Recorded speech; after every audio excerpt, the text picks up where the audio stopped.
नमस्कार, मैं जितेंद्र चतुर्वेदी। आखिर केंद्रीय गृह मंत्री अमित शाह ने कौन सा ऐलान किया है जिसकी वजह से ये माना जा रहा है कि विपक्ष का संकट बढ़ गया है। दूसरा, एफसीआरए पर क्या कुछ हुआ है और जो निर्णय लिया गया है, दरअसल उस निर्णय के जो राजनीतिक मायने हैं उसको समझेंगे, क्योंकि ये मामला बड़ा महत्वपूर्ण है, खास तौर से तब जब ये सीधे तौर पर उस फंडिंग से जोड़ा जाता है जिसके सहारे हिंदुस्तान में तमाम तरह के उत्पात मचाए जाते हैं। इसलिए ये मामला बड़ा पेचीदा हो जाता है। और फिर उसमें एक चीज जो है वो ये भी जोड़ी जा रही है कि कुछ ताकतें हैं जिनके दबाव में जो है ऐसा ना हो कि सरकार पीछे हट जाए। तो सवाल यह है कि ऐसे मसले पर सरकार ने कौन सा निर्णय लिया है और ये जो निर्णय है, इस निर्णय के पर्दे के पीछे की क्या कहानी है वो भी जानेंगे। साथ ही साथ जो सीजेपी वाले हैं वो अचानक फिर पहुंच गए दिल्ली, और अभी जब तक झारखंड वाला था तब तक तो ये सब बुखार में थे, इन लोगों को टाइफाइड हो रखा था। तो अभी टाइफाइड ठीक हो गया क्या, और जब ये पहुंचे हैं दिल्ली तो कौन सा नया स्वांग कर रहे हैं यह भी जानेंगे। लेकिन शुरुआत करते हैं केंद्रीय गृह मंत्री अमित शाह के ऐलान से।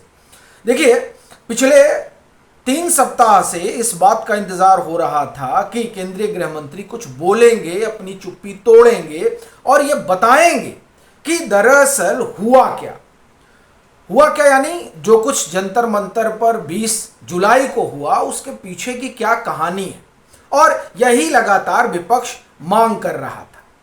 अभी क्या हुआ कि ऐसा लग रहा था कि ये सत्र यूं ही निकल जाएगा और किसी भी तरीके का बयान नहीं आएगा, लेकिन अचानक जो है 12 बजे के आसपास केंद्रीय गृह मंत्री अमित शाह का बयान आता है।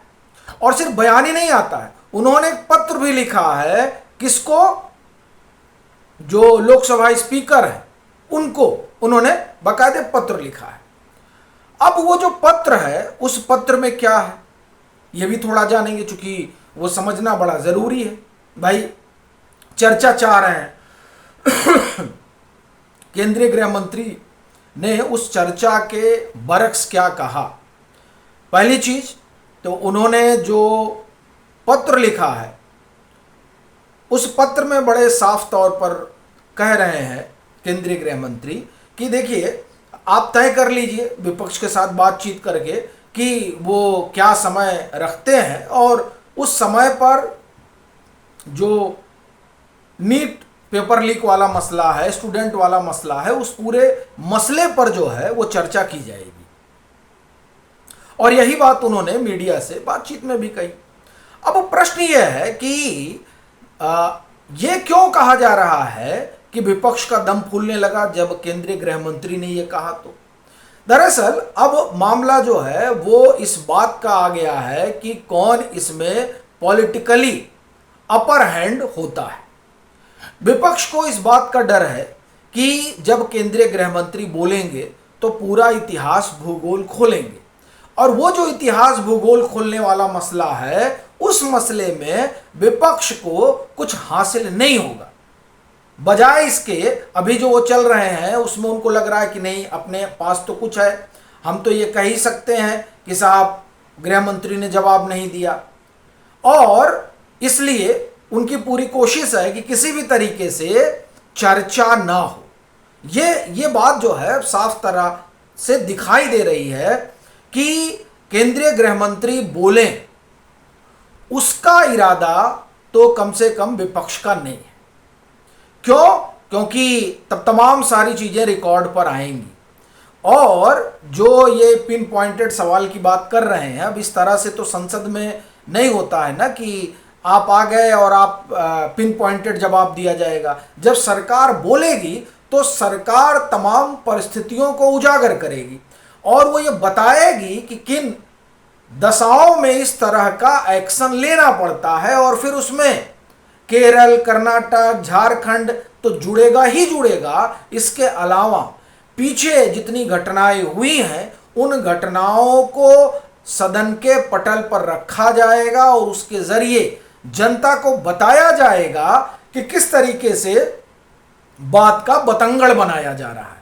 तो ये जो पहलू है, ये पहलू विपक्ष को सूट नहीं कर रहा है राजनीतिक तौर पर, चूंकि जहां वो ये मानकर चल रहे हैं कि उनका अपर हैंड है, वहां फिर चर्चा इस बात की हो जाएगी कि साहब केरल पे क्यों नहीं कुछ बोला जा रहा है, कर्नाटक पे क्यों नहीं कुछ बोला जा रहा है, झारखंड पर बस इतना कहकर पल्ला क्यों झाड़ लिया जा रहा है कि कहीं भी अगर स्टूडेंट के पीसफुल प्रोटेस्ट पर हिंसा होती है तो हम उसका कंडम करते हैं। इतना कह देने से बात क्यों जो है आगे निकल जा रही है।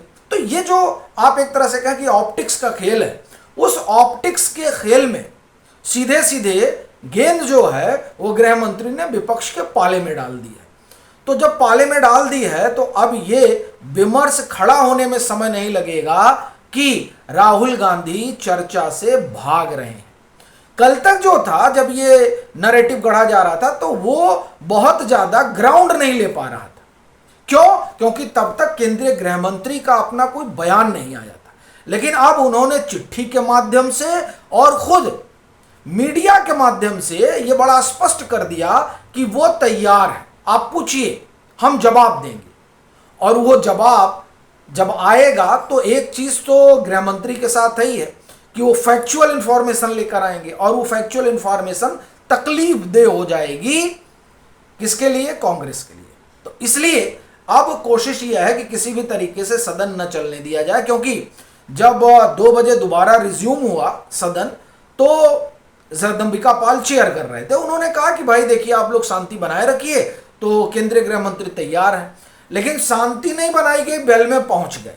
तो इससे बड़ा स्पष्ट है कि वो जवाब लेना नहीं चाहते हैं, क्योंकि जवाब ले लेंगे तो अपनी कलई खुल जाएगी, और वो कलई खुले ये कम से कम विपक्ष को मंजूर नहीं है। तो इसलिए आप एक तरह से कहें कि अब उन सबका गला सूखने लगा है, क्योंकि जिस नैरेटिव को वो गढ़ने चले थे वो नैरेटिव उल्टा पड़ने जा रहा है। दूसरी चीज, एफसीआरए पर आते हैं। एफसीआरए को लेकर क्या आप ये कहें कि रणनीति है? देखिए, पहली चीज तो ये कि दबाव वाला कोई मसला नहीं है, एक बात। दूसरी बात, अगर ये कहा जाए कि इसको लेकर सरकार बैकफुट पर है, तो यह भी जल्दबाजी होगी और अतिरंजित होगा ऐसा कहना। ये चलन है कि अगर किसी बात पे कंसेंसस नहीं बन पा रहा है तो आप उसे भेज दीजिए जो है जेपीसी के पास, ज्वाइंट पार्लियामेंट्री कमेटी उसमें देखेगी, और इससे क्या होगा कि इसकी चर्चा बड़ी व्यापक होगी। इसके जो निगेटिव पॉइंट हैं, पॉजिटिव पॉइंट है, वो सब बाहर आएंगे और जनता उसे खुद जज करेगी। और ऐसी स्थिति में वो लोग जो एफसीआरए के पक्ष में नहीं है, बावजूद इसके कि एफसीआरए के लिए कोई विशेष बहुमत की जरूरत नहीं, वो साधारण बहुमत से ही पास हो जाएगा। लेकिन बड़ी बात यह है कि एफसीआरए अगर आप अभी ले आ रहे हैं तो उससे एक मामला अटकेगा, वो है परिसीमन वाला, जो आप एक तरह से कहें कि सरकार की सबसे बड़ी परियोजना है। तो सरकार डिलिमिटेशन वाले पर कोई समझौता नहीं करना चाह रही है। वो इस आप ये कहें रणनीति में चल रही है कि पहले एफसीआरए को लेकर एक पब्लिक ओपिनियन बना लिया जाए इस जेपीसी के जरिए। जेपीसी में कांग्रेस भी रहेगी, तो कांग्रेस रहेगी तो वो बोलेगी, उनके लोग बोलेंगे तो इसका जो निगेटिव पॉइंट वो भी सबके सामने जाएगा।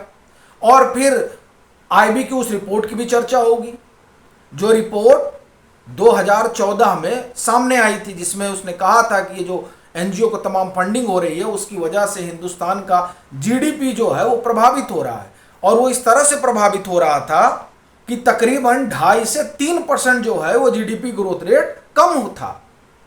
तो इसलिए ये तमाम सारी चीजें सामने आएंगी, और जब ये सामने आएंगी तो जो लोग आज ये कह रहे हैं कि नहीं साहब हम इसके पक्ष में नहीं हो पाएंगे, वो लोग भी मन मार कर आना पड़ेगा उनको इस रास्ते पर।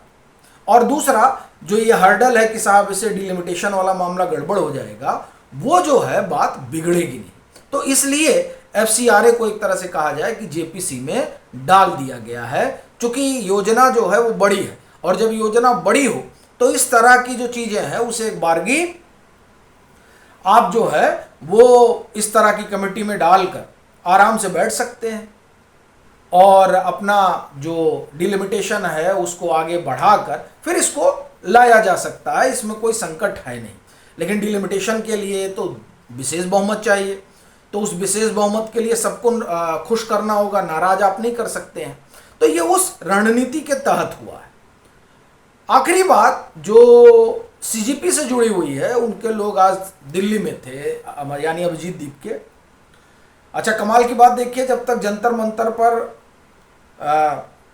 माफ करिए, जब तक झारखंड में पूरा आंदोलन चल रहा था और वो एक तरह से कहें पूरे शबाब पे था, तब ये लोग नजर नहीं आ रहे थे। तब ये सभी लोगों को टाइफाइड हो गया था। अब अचानक सबका टाइफाइड ठीक हो गया है, ठीक है, और टाइफाइड ठीक हो गया है, दिल्ली आ गए हैं और कह रहे हैं कि अब हम सीजन 2 की तैयारी कर रहे हैं। तो खैर, अब अगर ये जो है वेब सीरीज बना रहे हैं तो बात अलग है, क्योंकि वेब सीरीज अलग मसला है और सियासत अलग मसला है। लेकिन एक चीज़ तो बड़ी साफ है कि इनके आकाओं ने इनको आदेश दे दिया है कि भैया देखिए वहाँ वाला हो गया, अब फिर से आओ, कुछ कुछ किया जाए। लेकिन अब कह रहे हैं कि हमको कोई जगह ही नहीं दे रहा है। अब बताइए कौन जगह देगा?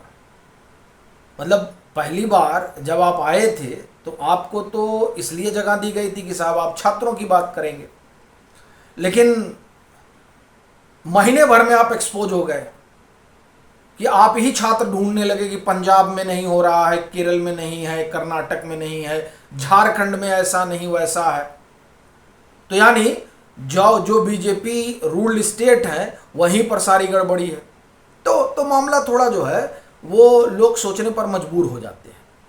तो ये जो इनका कुल कर्म रहा है, उस कर्म की वजह से और इनके क्रियाकलाप के कारण ये एक्सपोज हो गए हैं। इसीलिए आप देखिए कि अब इनको वही लोग उठा रहे हैं जो लोग इस आप एक तरह से कहें कि मुहिम में चल रहे हैं, किसी तरह से सरकार को डिरेल कर देना है, सरकार को छिन्न भिन्न करना है। वही लोग इस पूरी योजना पर और इन लोगों को आगे बढ़ाने में लगे हुए हैं।